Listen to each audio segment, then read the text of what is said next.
દેવલો ઓલા ખારા ગોઢાના મેળામાં બૈરીના કપડા પહેરીને પટિયા પડીને નાસ્તો નહોતો ઈ સોતી સોપડીમાં મારી ભેગો ભણતો. હા હા દેવલો હા ઈને તો એરું આબડ્યો તો ને મારો બેટો દેવલો કેવું પડે હો.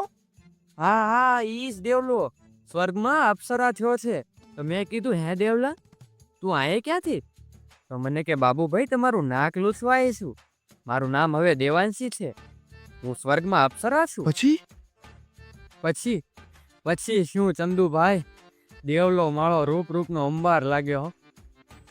એ મારું નાક લૂછીને અંતર્ધ્યાન થઈ ગયું. પછી સ્વર્ગના દૂતોએ મને બગીચામાં ઉતાર્યો.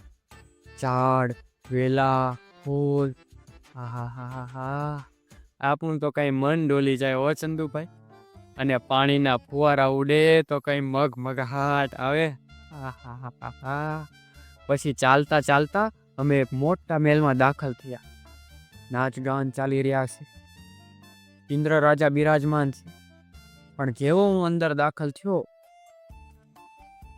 નાચ ગાન બંધ. આપણને જોઈને ઇન્દ્ર રાજા ફટ ઊભા થઈ ગયા. સામા પગલે હરખભેર આવ્યા અને આવો આવો બાબુરાજ કઈ બાથમાં લીધો. હા અને આંખમાં હરખના આંસુ હે આવી ગયા. ઇન્દ્ર રાજા રડી પડ્યા. હા અમારે બંનેની આંખમાં બસ એમ જ કુદરતી રડવું આવી ગયું.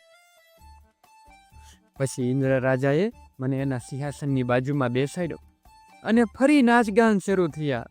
તાક ધીના ધીન ધીન, તાક ધીના ધીન ધીન.